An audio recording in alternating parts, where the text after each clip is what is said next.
Hello guys and welcome back to my channel Tech Fact and Fun. मैं शुभम वाजपेयी और आज मैं आपके लिए लेके आया हूँ क्लास 11 के लिए चैप्टर लॉज ऑफ मोशन। ठीक है, ये बेसिकली इस साल के जो सेशन का जो सिलेबस है हमारा उस पे ही सारा बेस्ड होगा। इस साल कुछ टॉपिक्स जो है वो हमारे सीबीएसई ने इस साल के सेशन के लिए ड्यू टू कोविड डिलीट कर दिया है, बट उसका टच में रहना थोड़ा सा जरूरी है। जैसे इस चैप्टर की बात करें तो सीबीएसई ने हमारे first law, second law, third law और थर्ड लॉ तक इस पोर्शन को डिलीट कर दिया है। वो इसलिए किया क्योंकि आपने नाइन्थ में जरूर पढ़ा होगा। ठीक है, तो मैं थोड़ा सा इसका क्विक रिव्यू दूंगा और उसके बाद जो हम इसका रिकैप करेंगे बढ़िया से, संक्षिप्त है ना, शॉर्ट में समझेंगे इसको, इसके कॉन्सेप्ट को समझना बहुत इंपॉर्टेंट है। उसके बाद हम कुछ क्वेश्चंस जो है या कुछ कॉन्सेप्ट जो नए आए हैं उनके बारे में बात करेंगे। ठीक है, तो चलिए शुरू करते हैं। और आगे बढ़ने से पहले मैं ये जरूर कहूंगा कि अगर आप मेरे चैनल पे नए हैं तो प्लीज चैनल को सब्सक्राइब करें, प्रेस द बेल आइकन। तो जैसा कि चैप्टर का नाम है लॉज ऑफ मोशन, और फिजिक्स में ये जो चैप्टर है या ये जो पोर्शन है ये बहुत ही ज़्यादा इंपॉर्टेंट है अगर आपको नीट या जेई मेंस ये क्लियर करना है। बट पहले हम 11th के बारे में बात करेंगे, जो हमारा एनसीईआरटी का पोर्शन है या जो हमारा सीबीएसई बोर्ड का पोर्शन है उसके बारे में बात करेंगे, क्योंकि थोड़ा थोड़ा करके ही हम बूंद बूंद से सागर भरता है एग्जैक्टली। तो उस चीज़ में हम एनसीईआरटी का पूरा पोर्शन कवर करेंगे। ठीक है, तो फर्स्ट लॉ, जैसा कि ये फर्स्ट लॉ हमारे पास तीन लॉ, न्यूटन ने हमारे तीन लॉ दिए थे, उससे पहले आए थे एरिस्टोटल ने, फिर गैलीलियो, है ना। इन लोगों ने गैलीलियो ने एक एक्सपेरिमेंट किया, उसको ऑब्जर्व किया, फिर उसका एरिस्टोटल ने उसका कुछ लॉ दे दिया, फिर न्यूटन ने उसको स्टडी किया। न्यूटन ने स्टडी करने के बाद तीन लॉ बनाए जो बेसिकली गैलीलियो के ही एक्सपेरिमेंट पे डिपेंड करते हैं। ठीक है, न्यूटन क्या थे, बहुत समझदार थे, तो उन्होंने सब स्टडी करके तोड़ मरोड़ के लॉ बना दिया।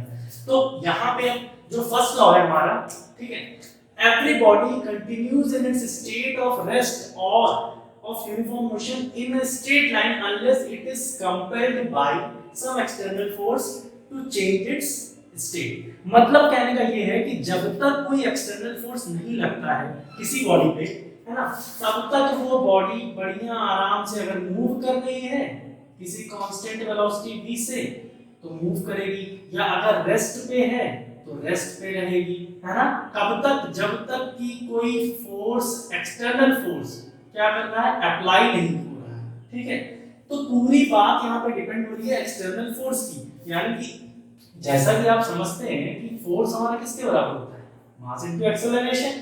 ठीक है, तो अगर फोर्स जीरो होगा तो इसका मतलब है अगर फोर्स एक्सटर्नल, जो एक्सटर्नल फोर्स है वो जीरो है, तो जाहिर सी बात है मास तो हमारा जीरो हो नहीं सकता, तो एक्सेलरेशन मस्ट बी जीरो।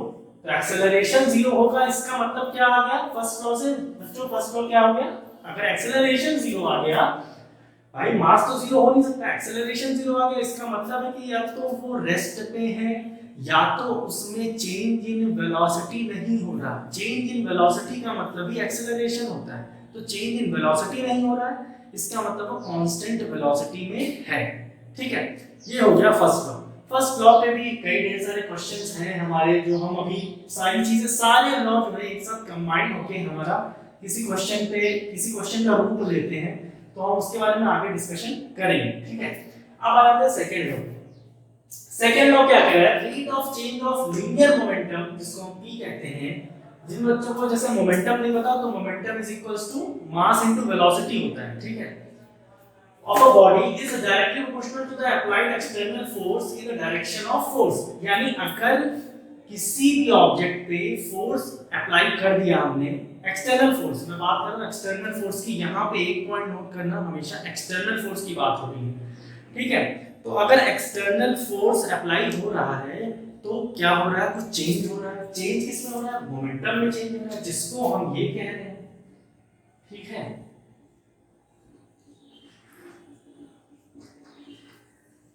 तो सेकंड लॉ हमारा ये हो गया। ठीक है, जो कि बाद में जो लॉ आता है वो बाद में जो इसको रिड्यूस करते हैं तो क्या बनता है, मास इनटू एक्सेलरेशन, है ना। अब मास इनटू एक्सेलरेशन क्यों आया, भाई जाहिर सी बात है चेंज इन मोमेंटम, मोमेंटम का चेंज मतलब क्या हो गया, m v minus u, by T, ठीक है, या एम वी माइनस यू हो गया change in momentum upon D T is equals to force. अब यही क्या हो जाएगा, चेंज इन मोमेंटम, मास बाहर निकाल लो, d by d t v minus u, है ना, इज इक्वल्स टू फोर्स। ये क्या होता है, चेंज, ये जो वेलोसिटी में चेंज है upon time, change in velocity upon time क्या होता है, क्या होता है, एक्सेलरेशन होता है, ठीक है, एक्सेलरेशन होता है, ठीक है। तो फोर्स हमारा मास इनटू एक्सेलरेशन आ जाता है। जाहिर सी बात है कि बात यहाँ पे ये कह रहे हैं कि अगर कोई सिस्टम है ना, एक चीज को एक बार और फिर से समझते हैं, एक्चुअली थोड़ी सी नॉइज है ज्यादा हमारे पास, तो एक बार फिर से समझते हैं कि अगर हमारे पास कोई भी चेंज हो रहा है, चेंज इन वेलोसिटी हो रहा है, तो जाहिर सी बात है एक्सेलरेशन आएगा, ठीक है, आएगा। लेकिन एक चीज ये बताओ कि ये डेफिनेशन हमारा क्या कह रहा है कि चेंज इन मोमेंटम, क्या कह रहा है, चेंज इन मोमेंटम। तो हमारे कोर्स में जो चीजें हैं, हमारे कोर्स में अगर हम बात करें तो यहाँ पे कभी कभी जैसे इस सेकंड लॉ का मैं बता दूं तो यहाँ पे हमारा चेंज इन मोमेंटम जरूरी नहीं कि वेलोसिटी की वजह से ही चेंज हो, है ना, मास की वजह से भी चेंज इन मोमेंटम हो जाता है। अगर हम पर्टिकुलरली एक ऑब्जेक्ट की बात करते हैं तो उसमें मास की चेंज नहीं होता है, लेकिन अगर मान लो वो ऑब्जेक्ट क्या करता है, जैसे रॉकेट वाला जो हमारा है, रॉकेट क्या कर रहा है, फ्यूल भर रहा है, उसमें ऊपर गया तो फ्यूल कम होते गया, फ्यूल कम होते गया, तो इसका मतलब रॉकेट का जो इंटायर मास है वो क्या होता जा रहा है, कम होता जा रहा है। तो इसकी वजह से रॉकेट क्या कर रहा है, एक्सेलरेट कर रहा है, तो मास भी कम हो सकता है, ठीक है। तो यही चीज मैं बता रहा हूँ कि सेकंड लॉ जो है, सेकंड लॉ जो है वो मोमेंटम के change, rate of change of momentum की बात कर रहा है, ना ही rate of change of velocity की बात कर रहा है। वेलोसिटी में चेंज की बात उसमें की ही नहीं, rate of change of velocity नहीं कह रहा, rate of change of momentum, यानी ये हम कह सकते हैं कि dp by dt है, ना ही कि m बाहर ले आओ और d v minus u by dt है, ये चीज नहीं है। लेकिन हमारा जो मैक्सिमम, अगर मैं कहूं कि जो हमारा क्लास 11th है बेसिकली इसी पे बात करता है कि मास हम कांस्टेंट मानते हैं और ये जो हमारा वेलोसिटी है ये चेंज होता है, तो फार्मूला जो हमारा आता है ultimately force is equals to mass into acceleration आता है। अब इसी सेकंड वाले से आप देखिएगा, ध्यान दीजिए, सेकंड वाले ही लॉ से हमारा फर्स्ट लॉ आ गया कि अगर फोर्स नहीं होगा, ये फोर्स है क्या, ये एक्सटर्नल फोर्स है, ये फोर्स है क्या, एक्सटर्नल फोर्स है। अब एक्सटर्नल फोर्स अगर जीरो है, यानी फर्स्ट लॉ क्या कह रहे थे कि अगर फोर्स अप्लाई नहीं हो रहा है तो अगर एक्सटर्नल फोर्स जीरो है तो जाहिर सी बात है मास इनटू एक्सेलरेशन भी जीरो है, तो मास तो जीरो हो नहीं सकता, मास हमारा जीरो नहीं हो सकता है अकॉर्डिंग टू योर सिलेबस, या बात कर रहे हैं तो, है ना, मास हमारा वैसे भी जीरो नहीं हो सकता, ठीक है। तो मास जब जीरो नहीं होगा तो क्या जीरो होगा, acceleration, acceleration must be zero, तो एक्सेलरेशन जीरो, इसका मतलब body attains it's state, either it is state of motion, uniform motion और state of rest, ठीक है। अब ये थर्ड लॉ पे आते हैं। थर्ड लॉ क्या कह रहा है, to every action there is an equal and opposite reaction, ठीक है। तो ये कहना ये चाह रहे हैं, मतलब ये है कि अगर ऑब्जेक्ट A है और एक ऑब्जेक्ट B है ना, ये हो गया हमारा, A ने किस पे फोर्स लगाया, B पे, ठीक है, A ने किस पे फोर्स लगाया, B पे, तो FBA हो गया, है ना, force on B due to है, ये हो गया FAB, ठीक है ना, ये हो गया। तो इसका मतलब ये क्या कह रहे हैं कि A जो A है वो B पे जितना फोर्स लगाएगा उतना ही B A पे भी लगाएगा, यानी कि ये कहना क्या चाह रहे हैं कि फोर्सेस ऑलवेज प्रेजेंट या एक्सर्ट इन पेयर्स, पेयर्स में आएंगे, फोर्सेस हमेशा पेयर्स में आएंगे, ठीक है। और जिस टाइप का फोर्स होगा उसी टाइप का वो पेयर वाला भी फोर्स होगा, ठीक है, ये भी मानना हम लोग कि जिस टाइप का फोर्स होगा, यानी यहाँ पे अगर ये फोर्स है तो उसी टाइप का अपोजिट फोर्स वहां पे एक्ट करेगा, कोई दूसरा फोर्स नहीं आएगा, उसी टाइप का, वही टाइप रहेगा फोर्स, है ना। तो यहाँ पे ये कहना यही चाह रहे हैं कि FAB is equals to minus FBA, जिसको हम ये कह सकते हैं कि FAB plus FBA is equals to 0, ठीक है, ये कहना चाह रहे हैं। अब क्या मैं देखो, जैसे सेकंड लॉ से हमने फर्स्ट लॉ प्रूव किया, तो सेकंड लॉ से हम इसको प्रूव कर सकते हैं, बिल्कुल प्रूव कर सकते हैं। तो अब हम क्या करते हैं, मूव करते हैं हमारे नेक्स्ट टॉपिक पे, जो कि ज्यादा नहीं, जैसे law of conservation of linear momentum है, law of conservation of linear momentum क्या कहता है ना, उसको भी जल्दी से देख लेते हैं। तो जो हमारा नेक्स्ट टॉपिक है वो है law of conservation of linear momentum. ठीक है, मैं अभी ये पूरा एक क्विक रिकैप की तरह है, ठीक है, ये हमारे इस साल के सिलेबस में है तो नहीं है टॉपिक्स, बट ये जानना बहुत जरूरी है। तो law of conservation of linear momentum क्या है, ये कह रहे हैं कि अगर मान लो कि कोई सिस्टम है जिसमें हम एक्सटर्नल फोर्स ना अप्लाई करें, एक्सटर्नल फोर्स मतलब एक सिस्टम मान लो आइसोलेटेड सिस्टम, पहली चीज क्या मान लो, आइसोलेटेड सिस्टम मान लो, आइसोलेटेड सिस्टम मान लो, ठीक है। अब उस सिस्टम में क्या हो रहा है, अंदर कुछ भी हो, बाहर वालों को उससे कोई मतलब नहीं, अंदर बाहर कुछ भी हो, अंदर वालों को कोई मतलब नहीं, ठीक है। मतलब आपको अगर जैसे बोलते नहीं है घर वाले कि आप जाके पढ़ो बैठ के, घर के अंदर कोई मतलब नहीं है, ठीक है, बाहर से, तो वही चीज है कि ये हो गया हमारा आइसोलेटेड सिस्टम। तो आइसोलेटेड सिस्टम अगर मान लो तो इसका मतलब यहाँ पे क्या हो जाएगा, एक्सटर्नल फोर्स बराबर क्या हो जाएगा, जीरो हो जाएगा, यानी बाहर से कोई फोर्स अंदर आ नहीं पाएगा। अब मान लो कि कई ढेर सारे हमारे पास ऑब्जेक्ट हैं, तो वो अपना बढ़िया अपना मोमेंटम पे चल रहे हैं, मान लो ये हो गया m1 v1 m2 v2, है ना, मान लो कि इनका जो मोमेंटम मान लो p1 का है वो है m1 v1, p2 का है m2 v2, फिर p3 का है m3 v3, है ना।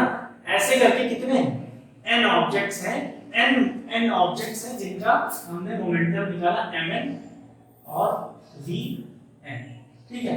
अब जब आइसोलेटेड सिस्टम है तो जब एक्सटर्नल फोर्स लगेगा नहीं, तो जाहिर सी बात है कि जो हमारा p है, टोटल p क्या हो जाएगा, टोटल p हो जाएगा m1 v1 plus m2 v2 plus m3 v3 dot mn vn,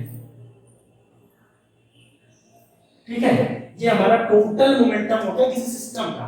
अब टोटल मोमेंटम हो गया सिस्टम का, ठीक है। अब ये हो गया हमारा टोटल मोमेंटम किसी सिस्टम का। अब आपको पता है कि जो फोर्स होता है ना, फोर्स होता है वो क्या होता है, चेंज इन मोमेंटम। मोमेंटम का चेंज जो होता है, कोई भी फोर्स होता है, या इसको मान एक्सटर्नल फोर्स, तो वो बराबर होता है rate of change of momentum के। तो ये एक्सटर्नल फोर्स क्या था, जो बाहर से आया था, लेकिन अगर जब बाहर से फोर्स आएगा ही नहीं तो हमारा एफ एक्सटर्नल क्या होगा, जीरो होगा। जीरो होगा तो जीरो क्या होगा, rate of change of momentum भी हमारा जीरो हो जाएगा कि नहीं, है ना। तो इसका मतलब अगर इसको आप इंटीग्रेट करो या, है ना, तो आपको क्या मिलेगा, dp is equals to zero. इसका मतलब है कि जो मोमेंटम होगा वो बराबर किसके आएगा, कांस्टेंट, ठीक है। तो मोमेंटम क्या होगा, कांस्टेंट था, जो पहले था वही अब भी है। मतलब कहने का ये है कि अगर आइसोलेटेड सिस्टम है तो हमारा जो एक्सटर्नल फोर्स हो जाएगा वो जीरो हो जाएगा। तो इसका मतलब क्या होगा कि हमारा जो उसके बाद अगर फोर्स हमारा एक्सटर्नल है ही नहीं तो हमारा जो मोमेंटम है वो कंजर्व रहेगा, मोमेंटम हमारा कांस्टेंट रहेगा, कोई उसमें चेंज होगा नहीं, ठीक है। ये हो गया आपका कॉन्सेप्ट जो है linear law of conservation of linear momentum का, ठीक है।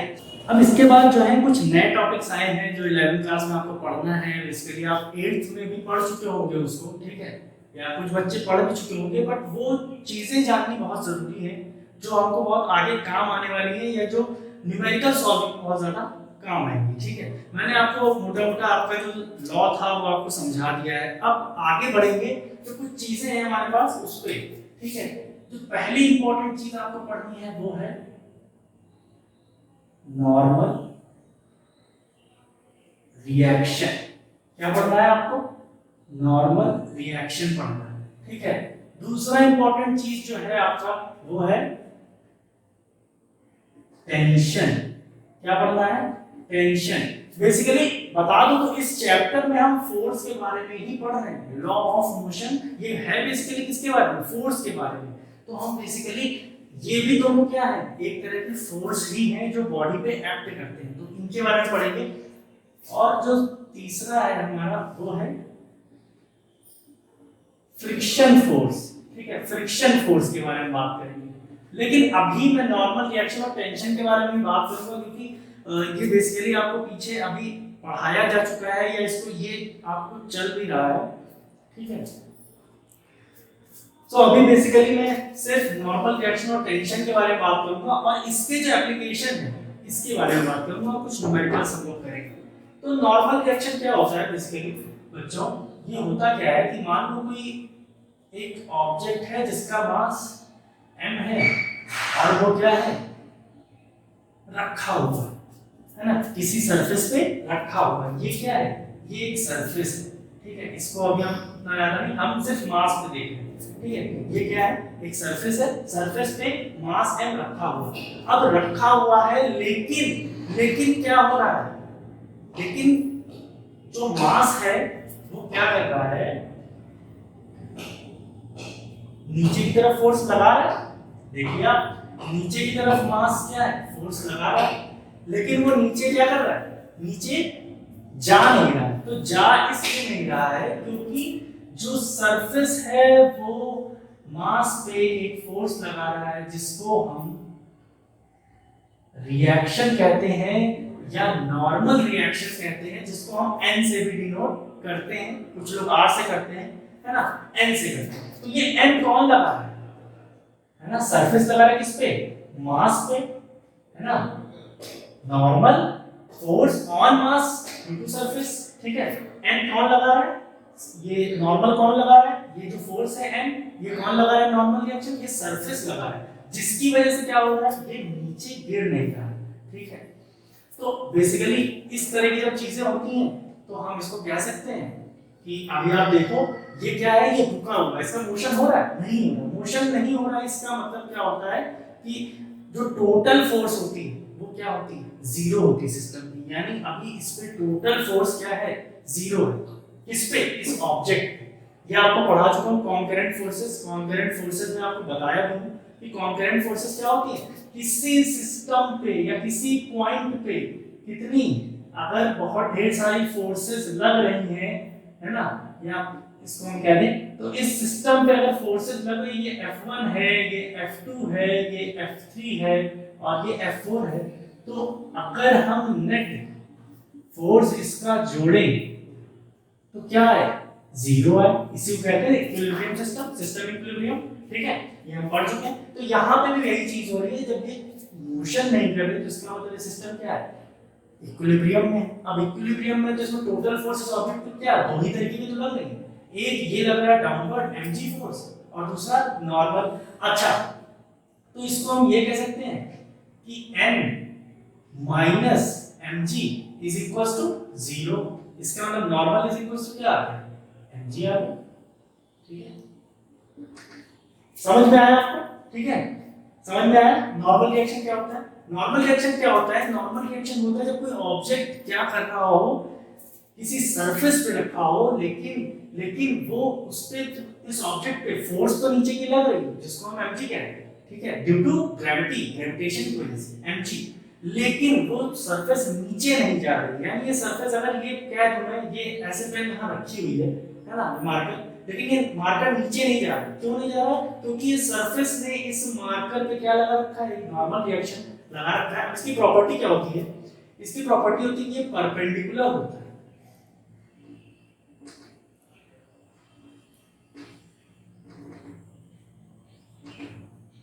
टू द सरफेस या कांटेक्ट। जहां पे कांटेक्ट करेगा, यानी मास जहां पे कांटेक्ट करेगा उस कांटेक्ट सरफेस के परपेंडिकुलर होगा कौन, नॉर्मल रिएक्शन, ठीक है। आप यहां पे देखो ये क्या है, परपेंडिकुलर है, ठीक है। और नॉर्मल रिएक्शन क्या है, ठीक है, इसका बेसिकली में इतना ही है। नॉर्मल रिएक्शन को आपको ज्यादा और ज्यादा जानने की जरूरत नहीं है, ठीक है। अच्छा, एक चीज और है कि यहाँ पे जो नॉर्मल रिएक्शन है इस पे कौन लगा है, सरफेस लगा है ना, ठीक है। तो अब हम आगे बढ़ते हैं और आगे जो हमारा है वो है टेंशन। हम अब जानेंगे टेंशन के बारे में।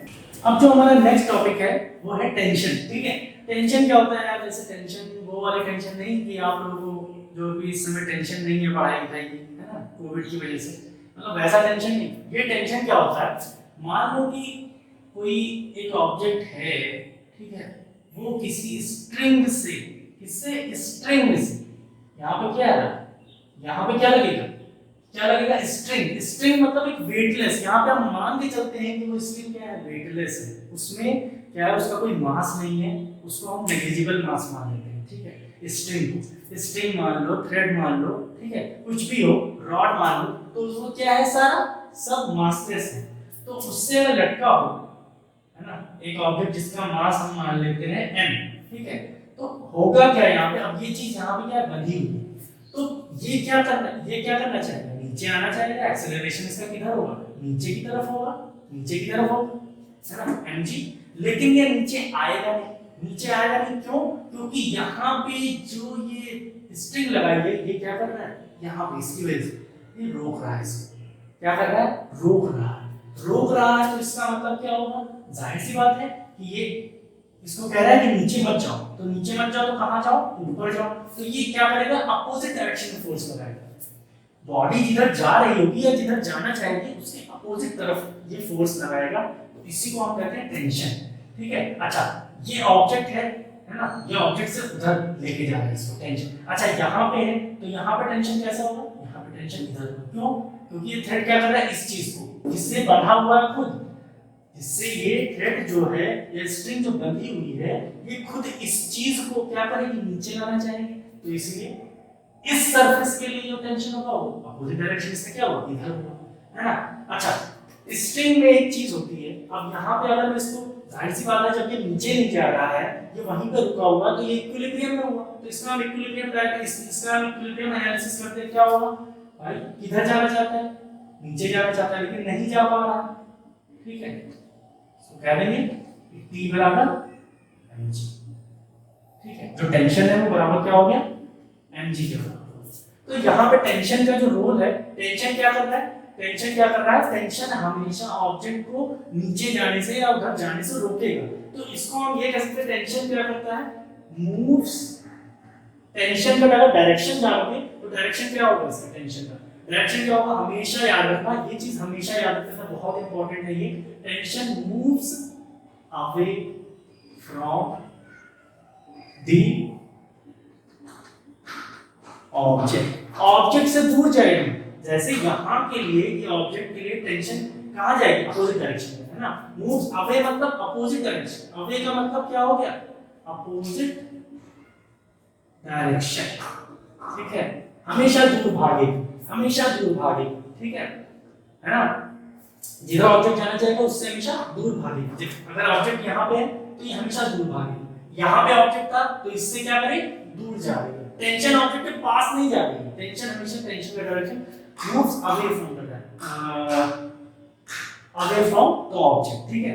दूसरी चीज ये है, सबसे इंपॉर्टेंट ये है कि अगर स्ट्रिंग चेंज कर दे, है ना, स्ट्रिंग चेंज कर दे तो टेंशन भी चेंज हो जाती है। स्ट्रिंग चेंज तो टेंशन भी चेंज, कैसे, मान लो कि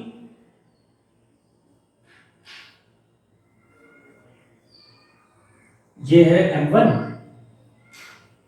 और ये है m2, ठीक है। अब क्या हो रहा है, यहाँ पे मेरी बात ध्यान से सुनना, स्ट्रिंग लगी हुई है यहाँ पे, और यहाँ से एक ब्लॉक m1 है जिसका मास m1 है, और दूसरा m2 है जिसका मास, है ना, वो m2 ही हमने ले रखा है। तो अब अगर इस स्ट्रिंग की हम बात करें तो यहाँ पे टेंशन क्या करेगी, सिर्फ ये स्ट्रिंग इतनी, ये क्या करेगी, m2 को नीचे जाने से, m2 क्या करेगा, नीचे आना जाएगा, तो इसका फोर्स क्या हो जाएगा, m2g, ठीक है, m2 की बात कर रहे हैं इससे। लेकिन ये t क्या करेगा, t इसको रोकेगा, तो यहाँ पे मान लो t, अब ये t जो है किसकी वजह से आ रहा है, m1 की वजह से, तो यहाँ पे भी t1 होगा, ठीक है। लेकिन अब यहाँ पे ये स्ट्रिंग, अब दूसरी स्ट्रिंग, अब स्ट्रिंग चेंज हो गई, तो अब क्या करेगा, इस ऑब्जेक्ट पे क्या कर रहा होगा, इस ऑब्जेक्ट पे, ये ऑब्जेक्ट किधर जाना चाह रहा है, इधर, इसको हम कह रहे हैं m1g, ठीक है। अब लेकिन ये जो स्ट्रिंग है इसको रोकेगा, तो इसका टेंशन क्या हो जाएगा, t2। मेरी बात समझ में आई आप लोग? बात मैं ये कहना चाहता हूं कि जैसे ही स्ट्रिंग चेंज हो रही है, आपका टेंशन भी चेंज हो रहा है, ठीक है। ये बात ध्यान से समझ, स्ट्रिंग चेंज तो टेंशन चेंज। अभी मैं इस पे कुछ क्वेश्चंस करवाऊंगा नॉर्मल रिएक्शन और टेंशन वाले, ठीक है? तो आपको बहुत अच्छे से क्लियर हो जाएगा कि कहाँ पे क्या चीजें कैसे एक्ट कर रही है। आपको नॉर्मल रिएक्शन और टेंशन के बारे में कोई डाउट अब नहीं होना चाहिए, ठीक है? अब हम मूव करेंगे नेक्स्ट अपने इन टेंशन और नॉर्मल रिएक्शन के एप्लीकेशंस पे, उनके एप्लीकेशन बेस्ड कुछ क्वेश्चंस लगाएंगे, है ना?